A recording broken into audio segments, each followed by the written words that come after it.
પ્રકરણ 4 6 ગુણનું પૂછાશે। પ્રશ્ન નંબર 4, 7, 11 અને 40 આ પ્રકરણના હશે। હવે આપણા એસાઇનમેન્ટની અંદર પહેલો પ્રશ્ન છે 6x નો વર્ગ ઓછા 13x વત્તા m બરોબર 0 ના બીજ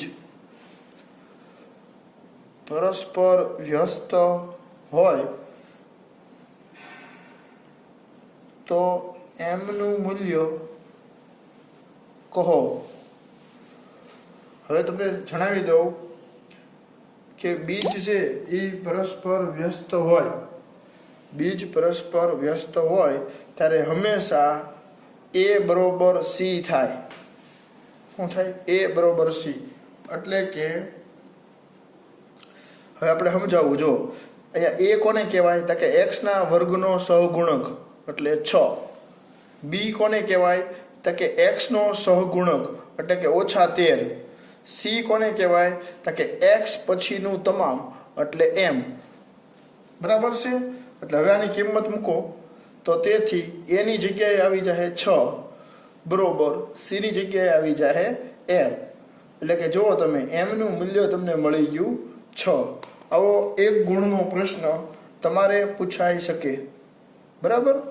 એની જેવો બીજો એક પ્રશ્ન બનાવ્યો છે કે 7x નો વર્ગ ઓછા 15x વત્તા m બરોબર 0 ના બીજ પરસ્પર વ્યસ્ત હોય તો m નું મૂલ્ય શોધો।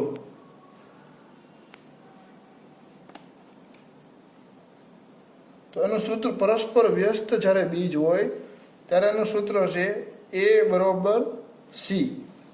અચ્છા, તો a કોને કહેવાય તો કે x ના વર્ગનો સહગુણક, b કોને કહેવાય x નો સહગુણક એટલે -15, c કોને કહેવાય x પછીનું તમામ, પણ બરોબરની ડાબી સાઈડનું તેઓ 0 નો આવે પાછું। તો હવે તમે કિંમત મૂકો, એની જગ્યાએ આપણે અહીંયા સોરી જો a બરોબર 7 છે, અહીંયા આવશે 7। જો x ના વર્ગનો સહગુણક એટલા માટે હો ભાઈ। તો અહીંયા 7 બરોબર c ની જગ્યાએ મૂકી દઈએ m। હવે તમને દેશી નિયમ કહી દઉં, તમે 2 સેકન્ડમાં જવાબ આપી શકો। બરાબર? પરસ્પર વ્યસ્ત હોય ને ત્યારે m નું મૂલ્ય શું થાય તો કે x ના વર્ગનો સહગુણક હોય ને એ જ થાય। એટલે અહીંયા m બરોબર 7 આખી ઊંચી લખી નાખવાનું, અહીંયા m બરોબર 6 આખી ઊંચી લખી નાખવાનું। ક્યારે? જ્યારે બીજ પરસ્પર વ્યસ્ત હોય ત્યારે। એકદમ સહેલું અને બહુ મજા આવે એવું પ્રકરણ છે। હવે આપણે ત્રીજો પ્રશ્ન લઈ લઈએ અને સીધો જવાબ જ કહી દઈશ તમને કે દ્વિઘાત સમીકરણ ax નો વર્ગ વત્તા bx વત્તા c બરાબર 0 ના બીજ પરસ્પર વિરોધી સંખ્યા હોય તે માટેની શરત જણાવો। જો બીજ પરસ્પર વિરોધી સંખ્યા હોય તે માટેની શરત શું છે એ તમને કહી દઉં। ત્યારે b બરોબર હંમેશા 0 થાય। શું થાય? b બરોબર હંમેશા 0 થાય। ત્યારે બીજ છે એ પરસ્પર વિરોધી હોય। આ 1 થી 3 માંથી એક પ્રશ્ન લગભગ તમારે પૂછાશે એવી શક્યતા રહેલી છે। હવે તમારે આગળ જે પ્રશ્ન છે 4 થી 10 ની અંદર તમને જે વસ્તુ કીધેલી છે એ હું તમને કહી દઉં કે તમારે એના બીજના સ્વરૂપ શોધો કે બીજ કેવા સ્વરૂપનું હશે। એક આ છે અને બીજ વાસ્તવિક હોય તો તે શોધવાના છે અને બીજ શોધો, આવું તમને કીધેલું છે। કદાચ આવો પ્રશ્ન છે એ તમારે 3 ગુણનો પૂછાઈ શકે। રકમ છે 2x નો વર્ગ ઓછા 3x વત્તા 5 બરોબર 0 આ રકમ છે। બરાબર છે? હવે આપણે આ દાખલો ગણીશું। તો આ દાખલો છે આને ax નો વર્ગ વત્તા bx વત્તા c બરોબર 0 સાથે આપેલ સમીકરણને સરખાવતા તો કેવું બની જાય છે એ જોઈએ આપણે.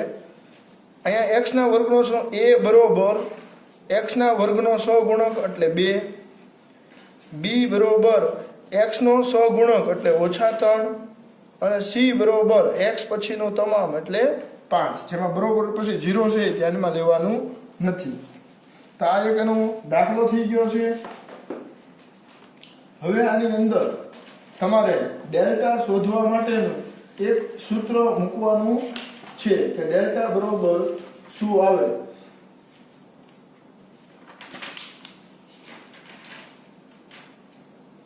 ડેલ્ટાને આપણે બે રીતે દર્શાવી શકાય છે.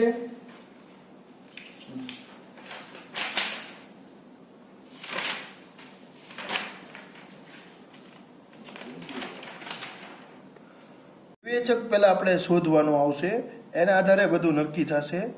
વિવેચક બરોબર એનું સૂત્ર છે b² -4ac. તો તેથી વિવેચકને ત્રિકોણ વડે અથવા ડી વડે દર્શાવવામાં આવે છે. કદાચ નવા કોર્સમાં ન આપ્યું હોય તો ગભરાતા નહીં. વિવેચકને ત્રિકોણ અથવા ડી વડે પણ દર્શાવવામાં આવે છે. હવે b² એટલે અહીંયા b² છે -3² -4, a એટલે 2 અને c એટલે 5.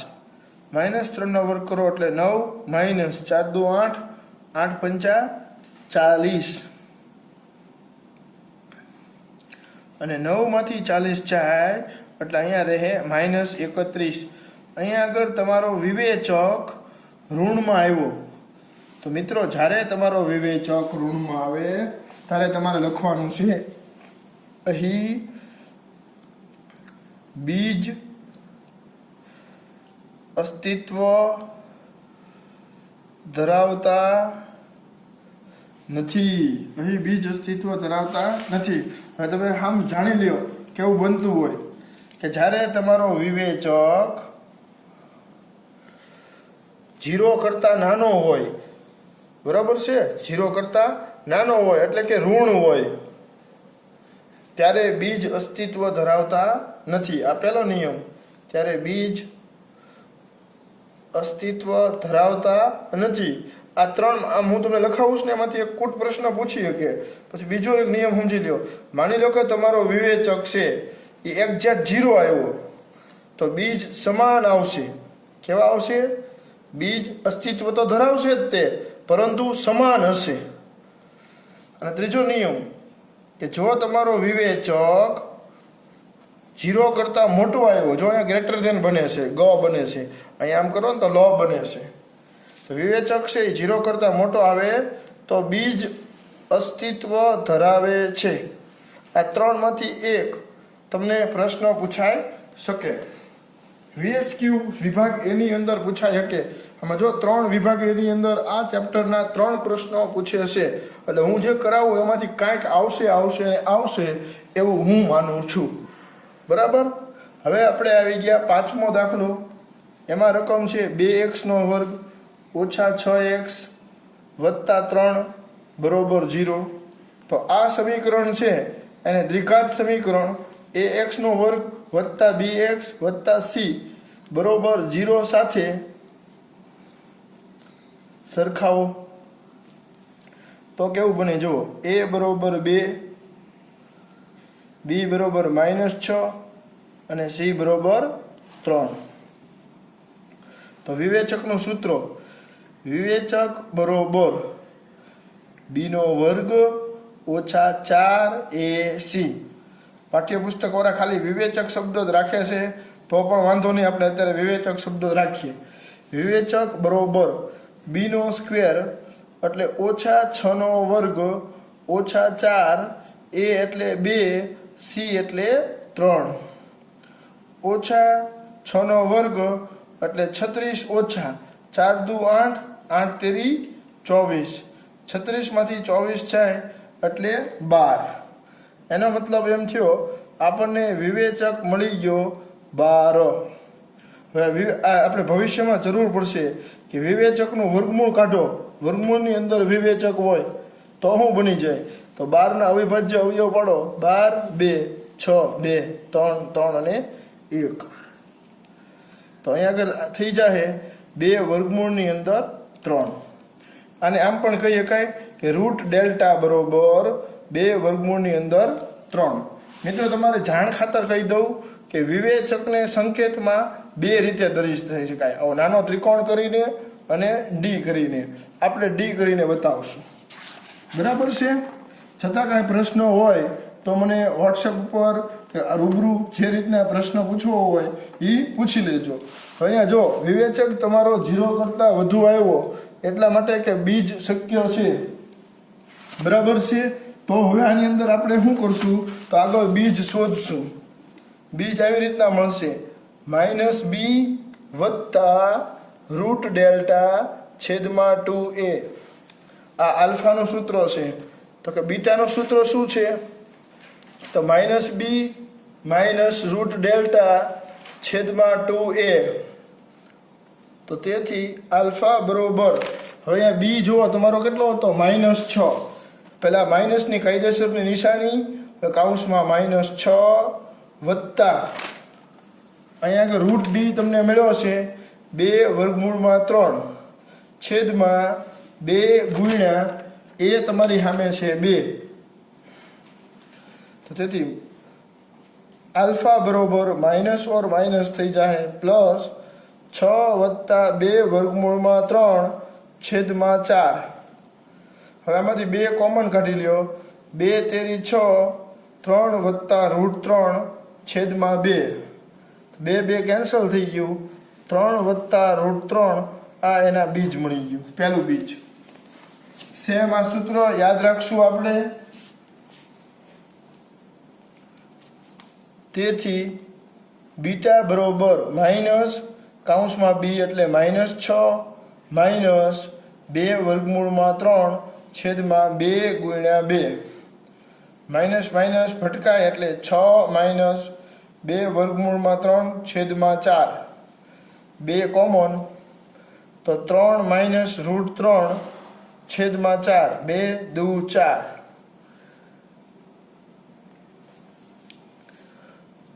2 અહીંયા આગળ 4 હતા ને એટલે 2 દુ 4 એટલે અહીંયા છેદમાં 2 રહેશે. હો ભાઈ. એટલે અહીંયા આગળ જવાબ આવશે 3 માઇનસ રૂટ 3 અપોન 2. તો અહીંયા બીટા બરોબર આ મળી ગયું. ખબર કેમ પડી? ખબર, બેયના છેદ તો હરખા જ આવે. અંશમાં તે ખાલી એક નિશાનીમાં અહીંયા આગળ 2 બીજ વચ્ચે ફેર પડે, બાકી ક્યાંય 2 બીજ વચ્ચે ફેર ન પડે. એટલે મારી ભૂલ પડી હતી ને એટલે મને ખ્યાલ આવી ગયો. વાંધો નહીં. ચાલો છઠ્ઠો દાખલો 2x નો વર્ગ ઓછા 4x વત્તા 3 બરોબર 0. હવે આમને આપણે ax નો સ્ક્વેર વત્તા bx વત્તા c બરોબર 0 આ દ્વિઘાત સમીકરણ સાથે સરખાવીએ તો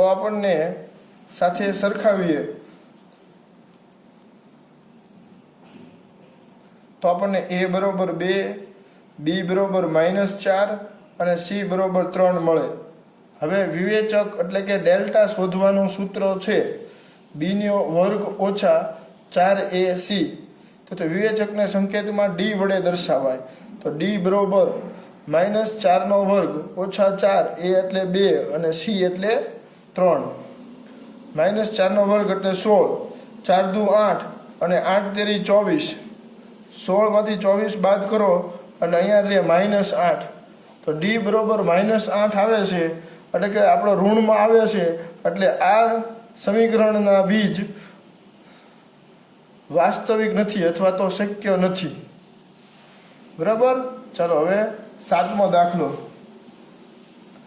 3x નો વર્ગ ઓછા 5x વત્તા 2 બરોબર 0.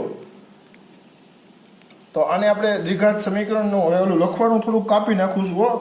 અહીંયા આમ લખવું પડે. એ દ્વિઘાત સમીકરણ ax નો વર્ગ વત્તા bx વત્તા c બરોબર 0 સાથે સરખાવતા પછી આમ લખવું પડે a બરોબર 3, b બરોબર ઓછા 5 અને c બરોબર 2. હવે ડેલ્ટાનું વિવેચક જેને ગુજરાતીમાં વિવેચક કહેવાય છે એનું સૂત્ર b નો વર્ગ ઓછા 4ac.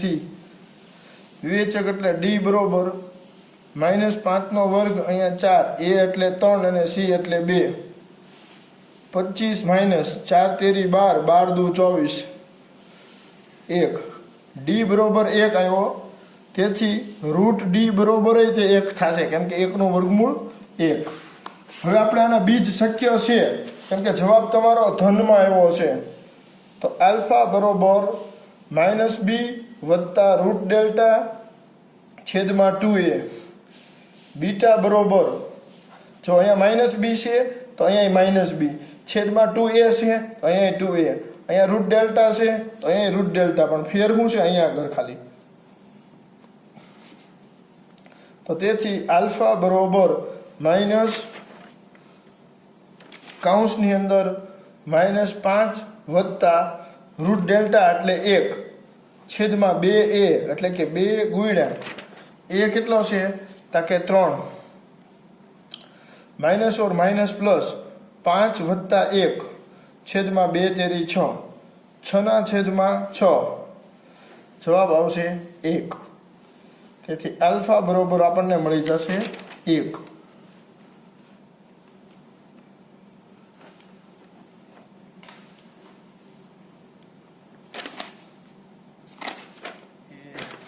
ઓકે, ચાલો હવે બીટા બરોબર, તો માઇનસ કૌંસમાં -5, અહીંયા -1 છેદમાં 2 ગુણ્યા 3, તો 5 ઓછા 1 છેદમાં 2 તેરી 6, 4 ના છેદમાં 6, 2 ના છેદમાં 3, તો બીટા બરોબર જવાબ આવશે 2 ના છેદમાં 3. હવે તમે વિચાર કરતા હશો કે સાહેબ આગળ તમે કહેતા હતા 2 ના છેદ સમાન આવે, પણ એ અસમય સંખ્યામાં જવાબ આવતો હોય ને તમારો, અસમય સંખ્યામાં એટલે કે આ વર્ગમૂળની નિશાની આવતી હોય એમાં એવું બને. પછી સમય સંખ્યામાં જવાબ આવતો હોય ને એમાં એવું ન બને પાછું, બરોબર? એ આખું અર્થ સમજજો. હવે અહીંયા આગળ જે ડેલ્ટા તમારો એવો નીકળે કે જેનું વર્ગમૂળ નીકળી શકતું હોય તો તમારો જવાબ સમય સંખ્યામાં આવશે, અને ડેલ્ટા તમારો એવો હોય કે જેનું વર્ગમૂળ ન નીકળી શકે તો તમારો જવાબ અસમય સંખ્યામાં આવતો હોય છે. અસમય સંખ્યામાં જવાબ આવો એટલે કે આ ટોપીને એવું આવું, વર્ગમૂળની નિશાની અને એવું આવું. હવે આપણે દાખલો આવ્યા છીએ 8મો, કે x નો વર્ગ વત્તા 4x વત્તા 5 બરોબર 0. તો અહીંયા a બરોબર 1, b બરોબર 4 અને c બરોબર 5. ડેલ્ટા એટલે વિવેચકનું સૂત્ર છે b² - 4ac. તો d બરોબર 4 નો વર્ગ -4 1, c એટલે 5, 4 નો વર્ગ 16 - 20, જવાબ આવ્યો -4. તો d બરોબર -4 આવ્યો એટલે કે આના બીજ, આ સમીકરણના બીજ શક્ય નથી, કેમ કે ડેલ્ટા તમારો માઇનસ આવ્યો છે એટલા માટે આ સમીકરણના બીજ મળી શકે નહીં. હવે 9મો દાખલો, x² - 3x - 4 બરોબર 0. તો a બરોબર 1, b બરોબર -3 અને c બરોબર -4 મળે. સૂત્રો છે d બરોબર b² - 4ac. તો d બરોબર -3 નો વર્ગ ઓછા 4, a એટલે 1 અને c એટલે -4. -3 નો વર્ગ એટલે 9 વત્તા આ ઓછા અને આ ઓછા, આ ત્રણેયનો ગુણાકાર કરું છું, બરાબર છે, તો 16 થઈ જાય. અહીંયા જો આ ત્રણેયનો ગુણાકારનો સંબંધ છે એટલાને ગુણાકારની નિશાની 2 વાર આવે છે એટલે જવાબની અંદર અહીંયા પ્લસ થઈ જાય અને જે ગુણાકાર 16 આવશે. 16 ને 9 25, તો ડેલ્ટા બરોબર 25 આવ્યા એટલે રૂટ ડેલ્ટા બરોબર 25 નું વર્ગમૂળ 5. તો ડેલ્ટા આપણો પૂર્ણ વર્ગ સંખ્યામાં મળે એટલે કે એનું વર્ગમૂળ નીકળ્યું કે એવો મળે તો આપણને જે બીજ છે એ વાસ્તવિક તો મળે જ તે, પરંતુ સમય મળે. સમયનો અર્થ શું થાય કે વર્ગમૂળની નિશાની જવાબમાં આવે નહીં. આવું નાનું નાનું આપણે યાદ રાખીશું. -b વત્તા રૂટ ડેલ્ટા છેદમાં 2a બીજ શોધીએ છીએ. આલ્ફા બરોબર -b છે -3 વત્તા રૂટ ડેલ્ટા, તો રૂટ ડેલ્ટાની જગ્યાએ આપણે લખશું 5 છેદમાં 2 ગુણ્યા 1, માઇનસ ઓર માઇનસ પ્લસ થઈ જાય 3 વત્તા 5 છેદમાં 2, 8 ના છેદમાં 2 એટલે જવાબ આવ્યો 4. આલ્ફા આપણને મળી ગયું 4. હવે બીટા, તો -b રૂટ ડેલ્ટા છેદમાં 2a. તો બીટા બરોબર કૌંસમાં -3 માઇનસ રૂટ ડેલ્ટાની જગ્યાએ આપણે શું લખશું 5 છેદમાં 2 ગુણ્યા 1 3 -5 છેદમાં 2 3 માંથી 5 જાય તો -2 છેદમાં 2 જવાબ આવી જશે -1 તો બીટા આપણને મળી જશે -1 અંતિમ દાખલો